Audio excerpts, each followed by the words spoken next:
All right, welcome back to the trees slides. Let's finish them up. So we were talking about traversals, and now I have a question for you to try at the very beginning. So in order traversal, or sorry, let's go back even further than that.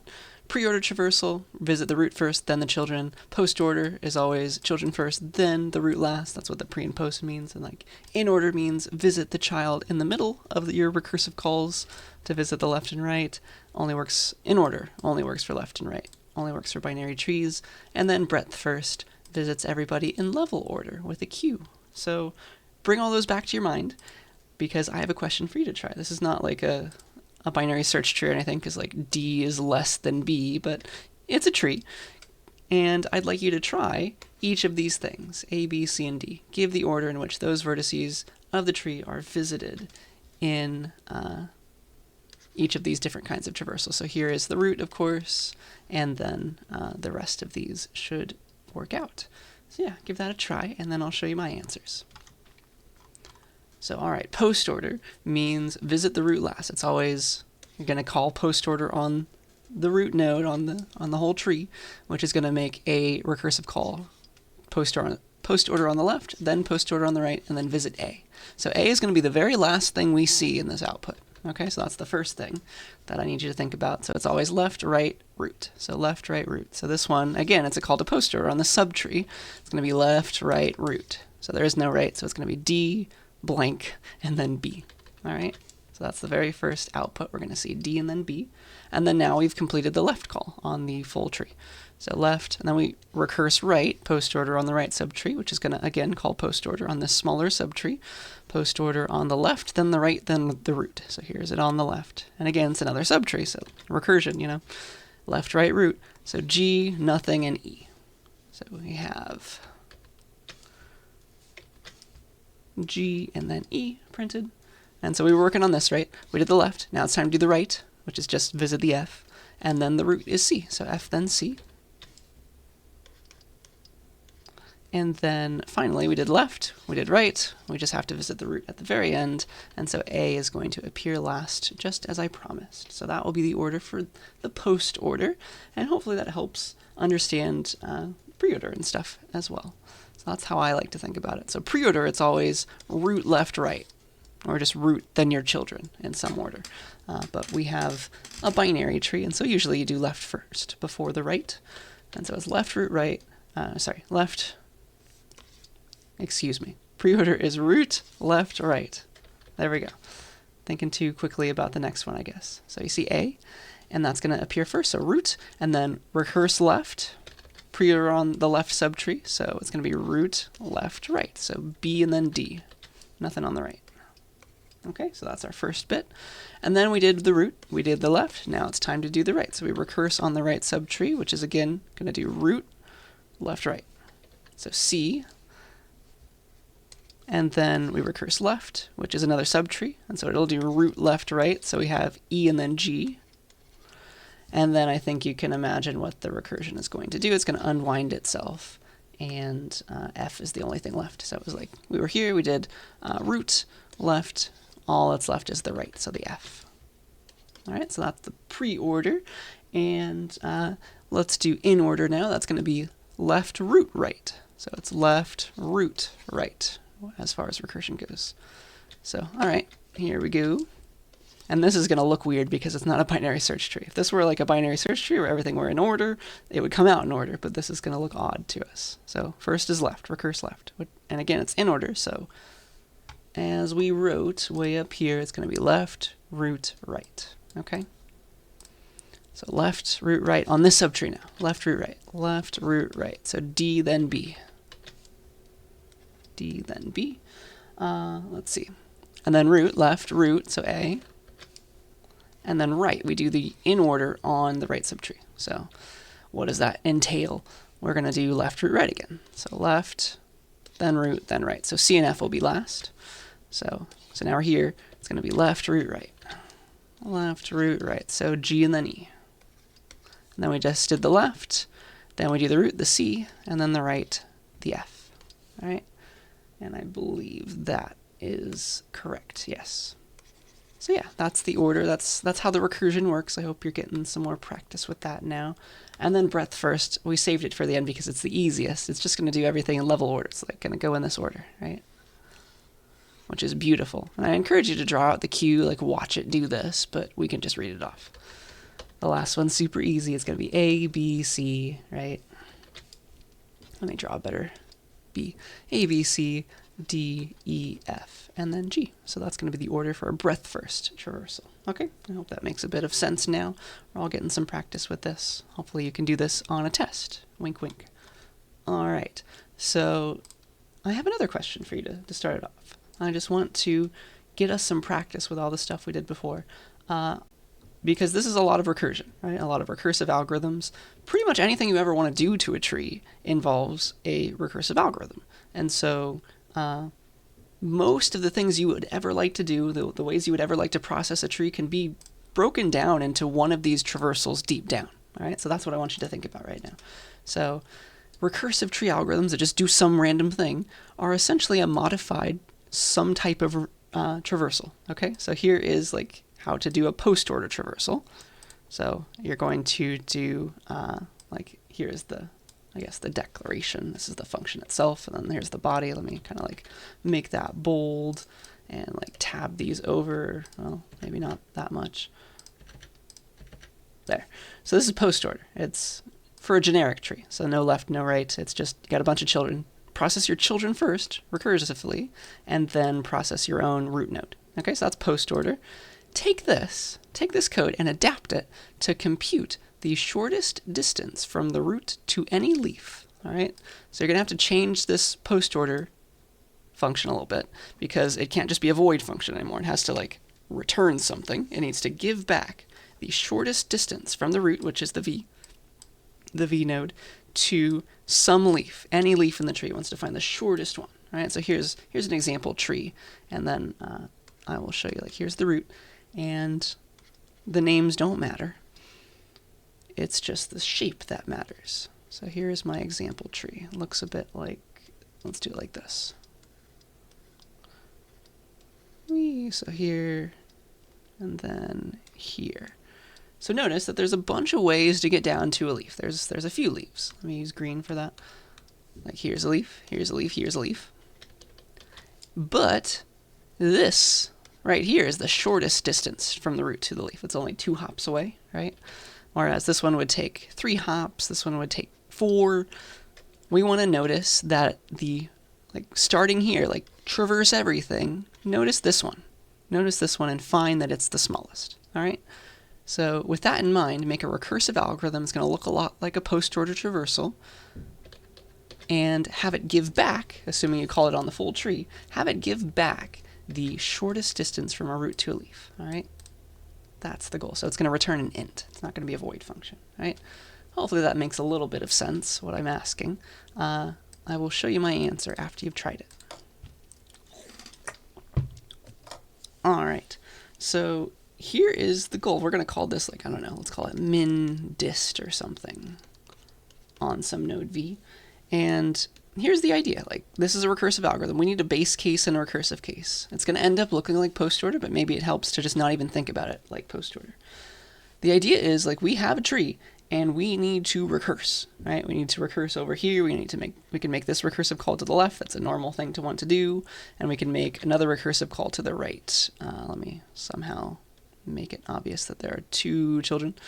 There we go. So there's 2 recursive calls to this subtree and to this subtree. We get to assume, right, when we make recursive calls, and this is our min dist function, it's going to do the right thing. It's going to give us back the shortest distance from the root to a leaf, and now the root is of this subtree. So what's the shortest distance from this root to a leaf? It's 1 now. See that? You got like 1 versus 2, and the 1 wins. So this should give back 1, right? And then this guy is going to give back the shortest distance from its root, which is right here, to a leaf, which is, there's only 1, and it's 3 away. So this is going to give back 3. And remember, the final answer for this whole tree is the shortest distance from this thing to a leaf.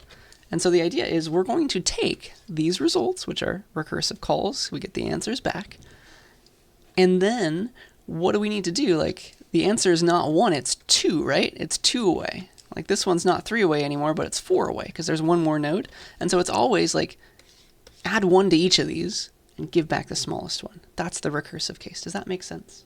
Okay, so that is the recursive case, and we need to think of a base case too. So let's write that recursive case down though. So for each child, maybe this is not a binary tree, maybe it's like a ternary tree or something. For each child in some order, for each child of V, so it looks like this, right? Each child, let's call those children W of V. What do I want to do? I want to call min_dist, right? Call min_dist. This is ourselves, right? Min_dist on that W and save the minimum of each of all of these, right? Call that and save the min result.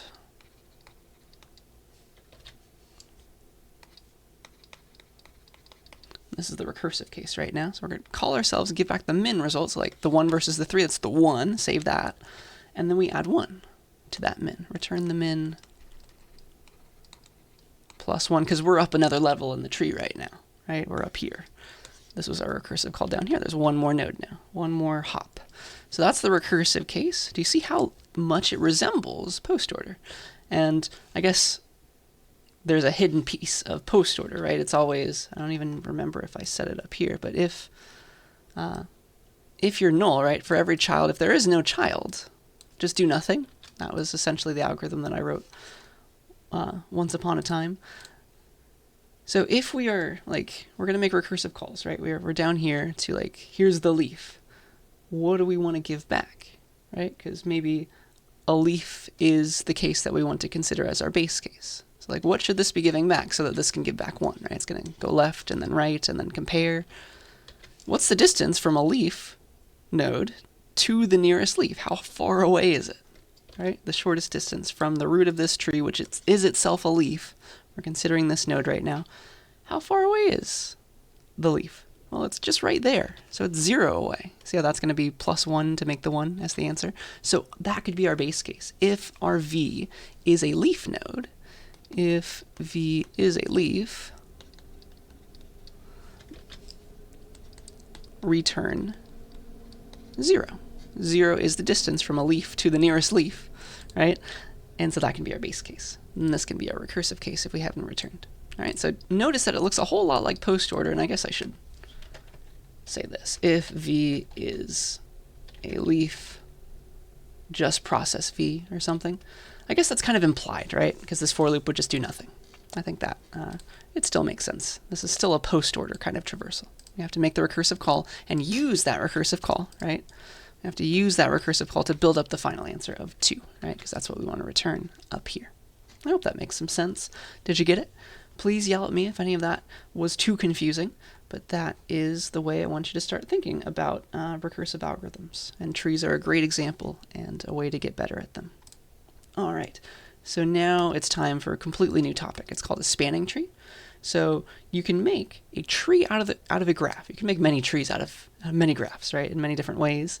But here's one cool way. A spanning tree of a graph G. It has to be connected, otherwise it makes no sense. It's a subgraph, the subgraph of G, so it's just a piece of it, just a few edges, just a few nodes, which contains all the vertices, so you're stuck with all the vertices, but you don't take as many of the edges. And it's also a tree, okay? Because you can't have cycles or anything. So here's the idea. Do you see? So here are like the requirements. A spanning tree. You have to start with a connected graph, and you're going to make a subgraph, which takes all the vertices, so you can't chop off any of those, but you can chop off edges, and it ends up being a tree. So it's a tree that represents a way to move around in this graph. It's like a very efficient way without any extra edges. Okay? Because like these all make a triangle and they make like a cycle. We don't want that. We just want a tree. We want like the essence of our graph. We want to convert it to a nice small tree that lets us move around to everybody. Okay? So here is the full graph. The full graph is like, consider all of these edges to be like blue. Like here's the entire graph, the blue and the red edges. But the subgraphs, the spanning tree of this graph is all the red stuff. Do you see how it links? It links together all of these nodes in some way. There's a way to move around, and it's a tree, right? There are no cycles. There's only one way to get from each node to each other. Does that make sense? That's a spanning tree. And there are multiple different spanning trees for every graph. Sometimes there's only one, but oftentimes there's many options. Like here's another option. Just take these nodes. Again, there's no cycles. It's a tree, and it's just a different way to move around. It depends on what your goal is, which one you choose. And here's another spanning tree. Like this one could essentially be some sort of root. And here's another way that you can extract this essence of this graph into a tree without any cycles, right? So those are 3 different spanning trees of the full graph, which is just every edge and every node. Okay, so that's what a spanning tree is. It's a tree. It's a converted tree, right, from a graph. That's the goal. And let's see. I'm going to teach you an algorithm to create a certain kind of spanning tree, but just in general, every graph traversal that we learned creates not only a tree, but a spanning tree. Okay? That is the idea, assuming you started with a connected graph at least. So let's talk about graph traversals now, and this is the reason we had the graph slides first. Now we have to talk about trees because they're really secretly making trees, right? So graph traversals, they go through every node, they look at every node in a graph in some order, and they don't duplicate their work. They don't revisit each node, each vertex.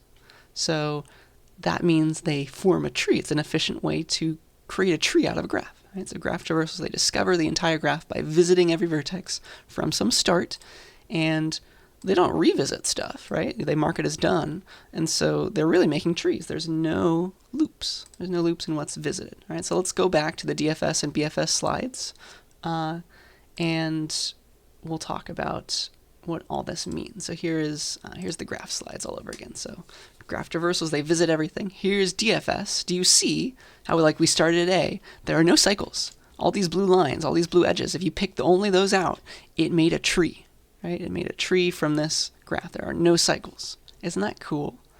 So that's depth first search. It's making a tree. It's making a spanning tree of this connected graph. All right. Same with breadth first search. It's using a queue instead of a stack. Again, it's making a tree. There are no cycles in this. It is not just a normal graph anymore. It is a tree. We've made a spanning tree from this graph just by remembering which edges we followed when we discovered stuff. Okay, that's the idea. Okay, and so definitely come back and study these more. I just wanted to show you the fact that they're making trees really secretly.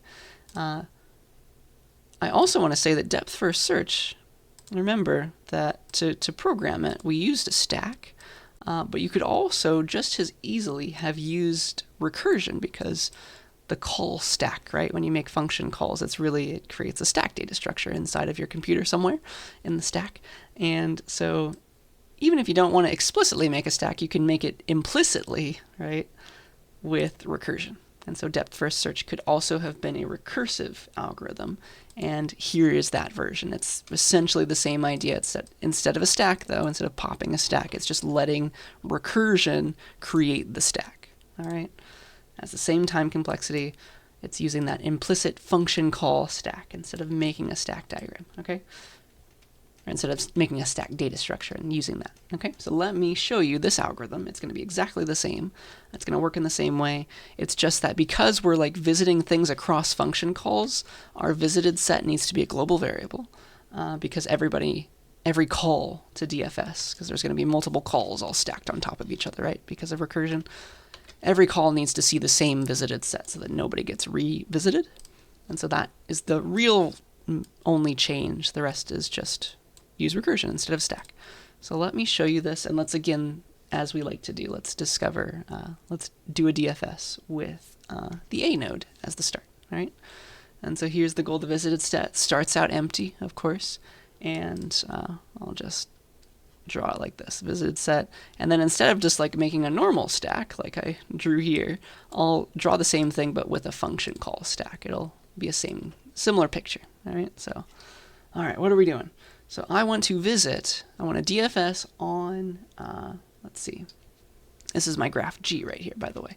So I would like to DFS on A. So here's how I'm going to represent that. So pretend every time I write a letter, it's a call to DFS on that node. So here, the one call that we have once we start this algorithm is we call DFS on A, and so that's the work that needs to be done right now. That's our function call stack, okay? So, all right, A is not in visited.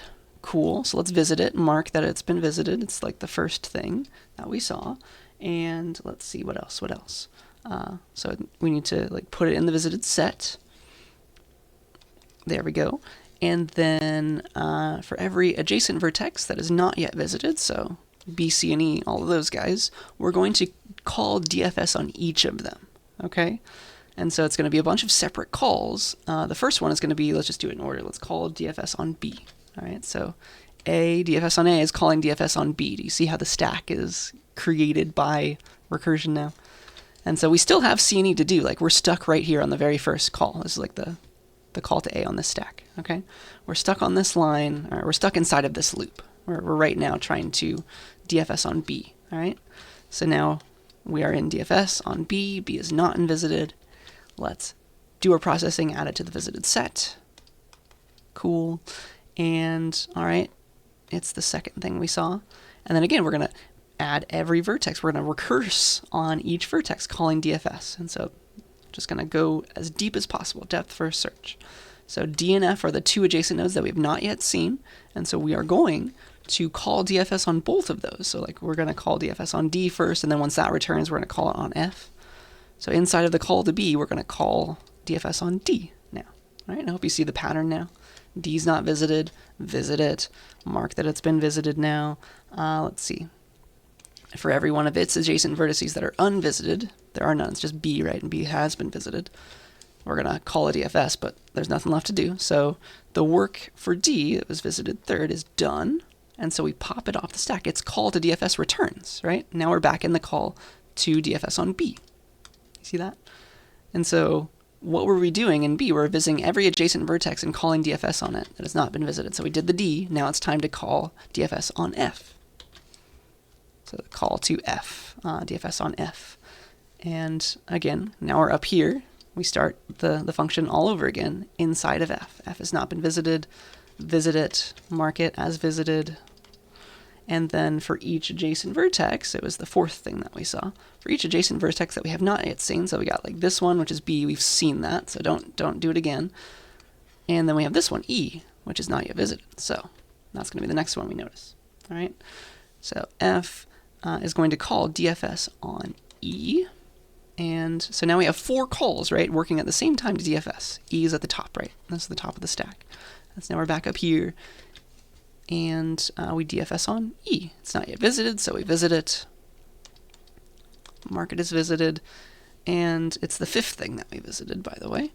And for every, let's see, for every vertex that's adjacent that is unvisited, which is none, we would call DFS, so we're done with E. E can be popped off the stack.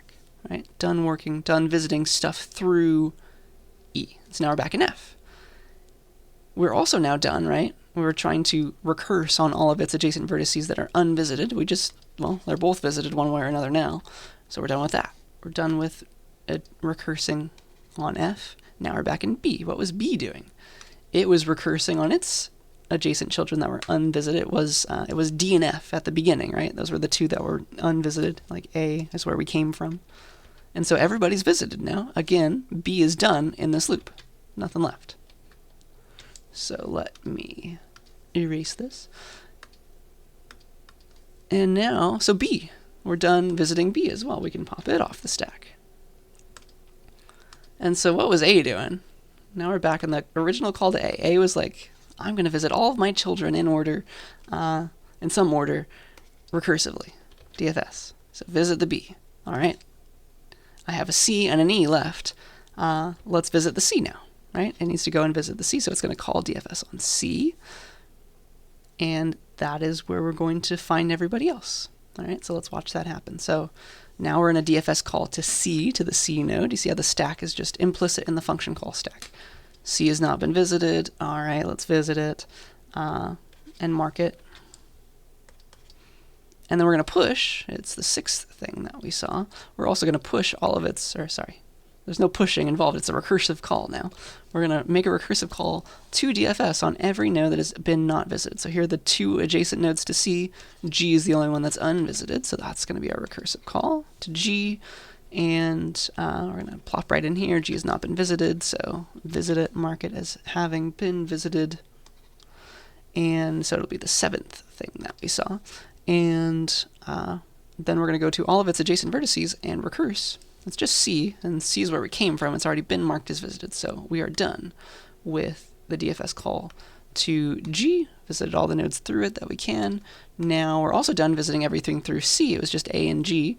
We're done with both of those. Now we're back in the original call to A, which has, right, it was going through this loop, right? For every adjacent vertex that's unvisited, right, here's B, here's C, like we visited that one and that one. There's also E, but E has been visited in some other way. It's been marked. So we skipped that one as well. And so A, like the loop is done, the original call to DFS returns. And if you draw the spanning tree of like what happened, how did we get here? Like from A we got to B, that was the second thing. From B we got to D, that was the third thing. We also went from B to F, right? And F is what discovered the E. It went way over here in this weird way. And the only thing that we needed to see last was this subtree, subgraph, I guess. So A discovered C and C discovered G, and that's it. We skipped this edge because E had already been visited through some other means. And so, again, we are left with the same spanning tree. Yay. I guess it's a slightly different order because I pushed things in a weird way, but, oh, sorry, it's a different spanning tree, excuse me, because of the way I pushed things to the stack. I think I did it in a weird way. But here is an equally valid spanning tree and an equally valid depth first search, all right? So again, it's like go as deep as possible first. So A discovers B, then like where can we go from here? D. All right, we're done. Let's explore through F as far as we can go. Stuff like that. So that is the idea. All right. So that is recursive depth first search, and I hope you found that kind of cool. That is another way to do the same algorithm. You don't even need the stack. You can use the call stack. All right. So with that, I have a question for you to try. I would like you to do a BFS and a DFS on this graph. I've just copied it twice for easiness for me because I want to do both kinds, right? So let's do a BFS on one and a DFS on the other. And I would like you, so that we get the same answer, assume that the neighbors of a vertex, you look at them in alphabetical order. So like if you're starting at A, and I want you to start at A, I want you to look at B, like the first child that you consider is B, then E, then F, because those are your three options, right? Those are the three ways to go. B is the lowest, right? It goes B, then E, then F in alphabetical order. So that's the order that I want you to consider these nodes in, all right? If there's a tie to break, go in alphabetical order, okay? So that is how I want you to think. And so let me give you some time to do that, and then I will show you my answer, okay? All right, let me show you my answer. So starting at A, like that's the first thing in the queue, right? If we go and we look at the queue of all this stuff, we push the A, and then while the queue's not empty, we visit the thing that we just popped off, and then push any unvisited adjacent vertices into the queue. So like A, and we're going to push the B, the E, and the F in that order because they're in alphabetical order, all right? So B, then E, then F. And so like A's done, now B's up. B's up next. We discovered B through A, like mark it as visited, so that's the edge that we follow. And then we're going to push all of its unvisited adjacent vertices. So we have E and F in that order, but they're going to be visited through A first, right? So it's kind of useless to push them, but you'll see why we do that. So E, we push that one, and then we go and push any of its adjacent vertices that are unvisited. A and B are the options. They're all visited. We're good. Done with B, done with E. Now we're on to F. We discovered F through A, right? That's why we pushed this one. There were some other ones through B, but we're not going to consider those because F is now marked as visited, and we'll push both of its children, right, C and D, to the queue. And that's the goal, all right? Now we're done visiting F. E's already been visited, F's already been visited. Now we're at C. We visited C through F, right? So we draw it like this, and then push any of its unvisited adjacent vertices, so F and D are options. D has not yet been visited, so I guess we can push it through C as well, but it's going to be visited through F because it's already sitting there in the queue, okay? So then we have C, then we have D through F. So here is the spanning tree. That's the way we're going to discover D. Push any unvisited adjacent vertices, they're done, and then like D's already been dealt with. So that, let me try and get all that by the question itself. Of course it won't all work, will it? Oh gosh. I tried so hard. There it goes. There.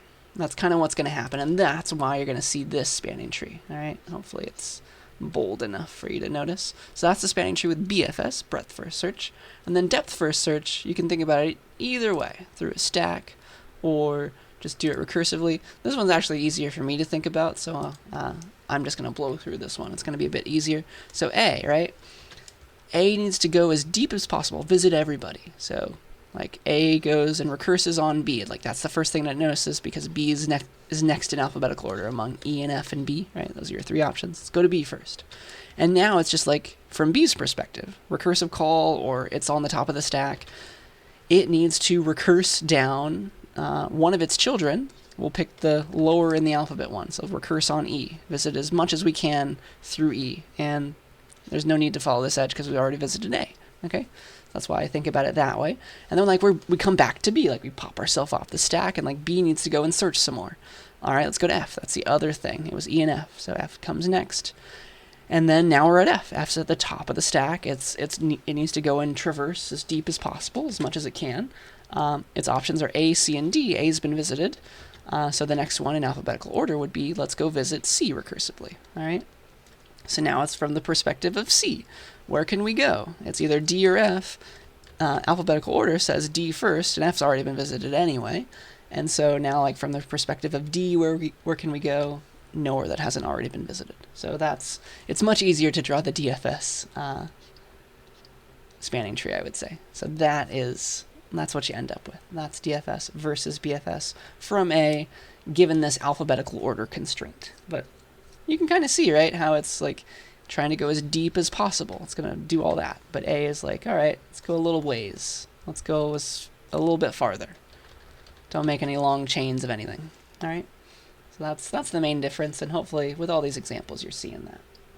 All right.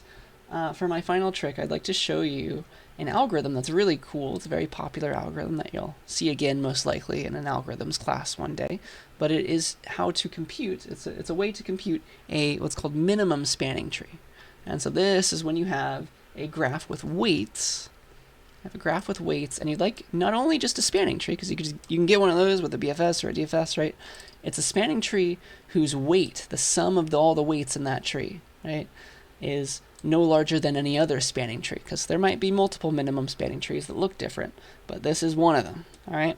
So this kind of algorithm, there's multiple algorithms to find a minimum spanning tree, but this one is called Prim's algorithm, named after a person, I believe. And I'm going to just explain it, and then I'm going to show you an example, okay? I promise the example will make sense. But Prim's algorithm will find this minimum spanning tree thing, and so pretend like you have a graph like this, and you want to take a piece of it, you want to take a tree out of it, right? A spanning tree out of it with minimum weight. So like maybe you want this edge a whole lot. Maybe you want this edge a whole lot, the small ones, right? Maybe you don't want this edge 10. Like don't include that in the tree unless you really have to, okay? You want the smallest sums of the weights in the spanning tree. That's the goal. And so here is what Prim's algorithm thinks. Like here's its intuition. This is why it works. And you can prove this. So the intuition of Prim's algorithm, written over here, and I'll explain in a second, it's, all right, every vertex, right? In a spanning tree, you have to end up adding every single vertex in the graph somehow, putting that inside the spanning tree. And so it doesn't really matter then, like if they're all going to end up somewhere, it doesn't matter which vertex you start adding first. Like maybe like start with the F or start from the C. It doesn't matter because they're all going to end up in the tree anyway. So that's the first thing. And then the goal then is add the minimum edge each round. Add the minimum edge among all the edges in the graph that is definitely going to be the smallest, right? Add the minimum edge that doesn't ruin the spanning tree. All right, doesn't make a cycle, doesn't make it a not tree anymore. That's all Prim's algorithm does. Just keep adding the minimum edge in the graph that doesn't create a cycle. That's pretty much Prim in a nutshell. And that is guaranteed, you can prove it, that it makes a minimum spanning tree. It's really cool. All right, so here's the Prim's algorithm on a graph G. It is going to, like, it's going to, as input, it takes a graph. As input, it takes a graph. And then as output, it creates a minimum spanning tree of that graph. Okay? So here is, here's the idea. So I guess the goal is to start from, start anywhere in the graph. Pick some starting vertex in G. Add it to T. Like, all right, pick this node right here, somewhere in the graph. All right? Now that's part of the tree, the spanning tree. All right? Then what you do is you consider, you loop through all of the possible vertices that you have to add still, right? There are n vertices in this graph, so you need to add n minus 1 vertices to the spanning tree. So there's n minus 1 things to do still. And what you do is you look at all the edges with one endpoint inside of T and one endpoint outside of T. So essentially, like, here are all the edges that you could take in this graph.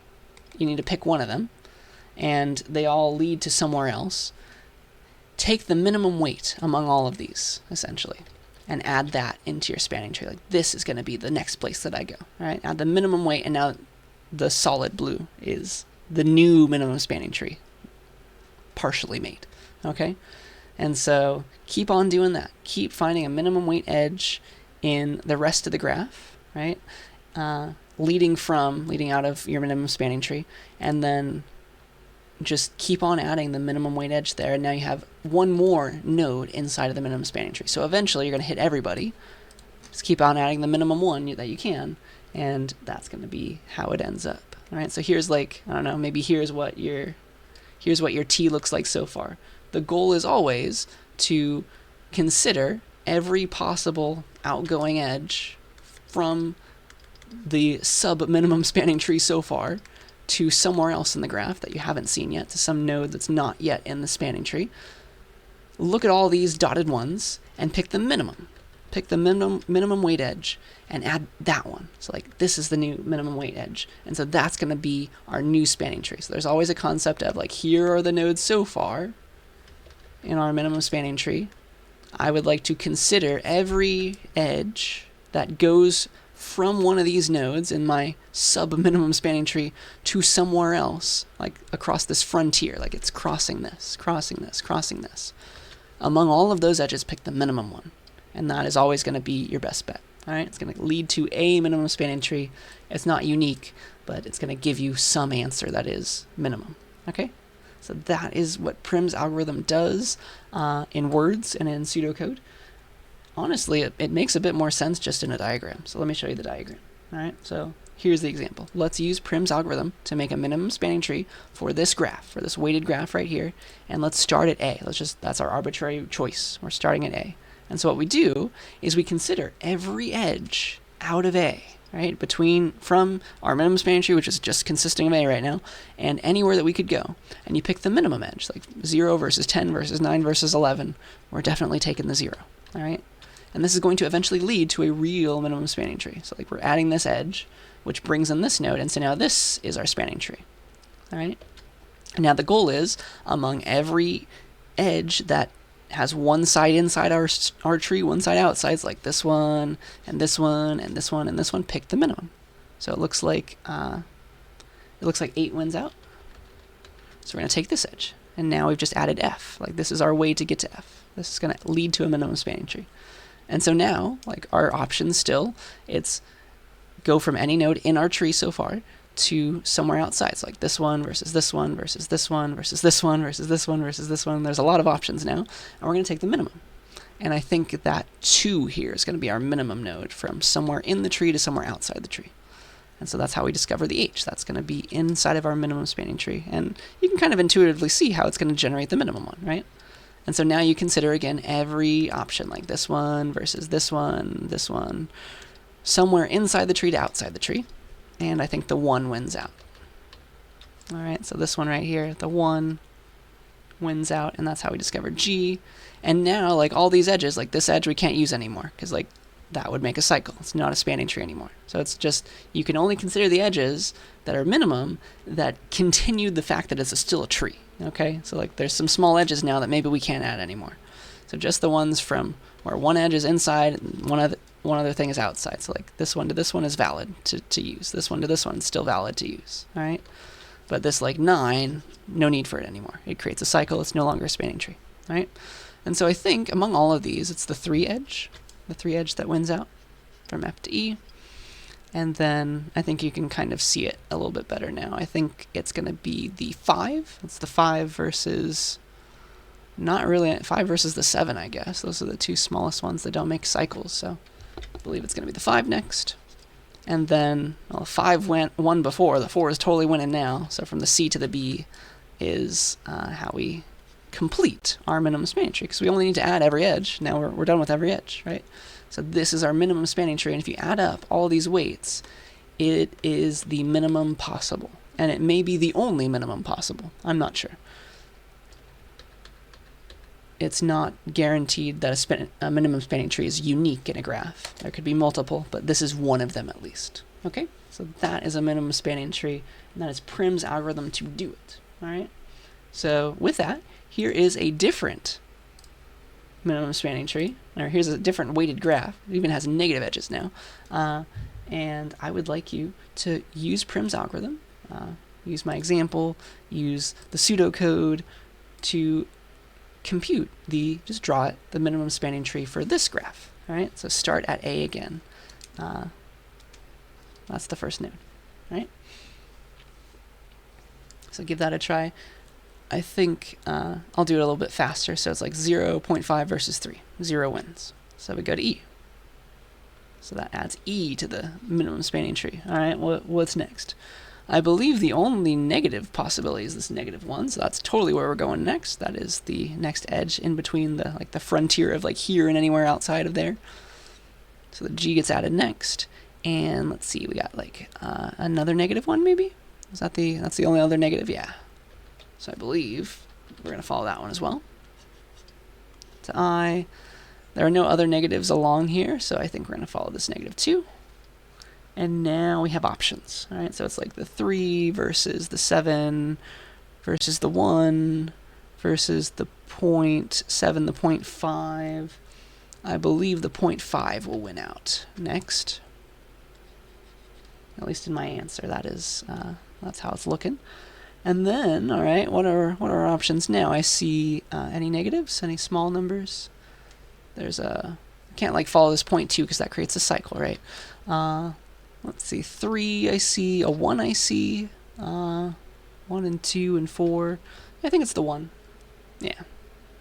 The 1 wins. That's how we notice the D. And then immediately we see a -4.1. So that's like the minimum possible right now among everybody inside the tree and out towards the outside of the tree. And so that's how we notice the C.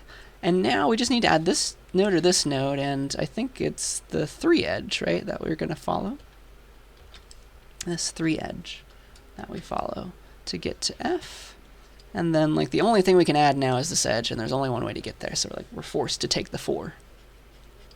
And so some of these, like the 0.2, it's a small number, but we never needed it. It would have ruined the day for some things, right?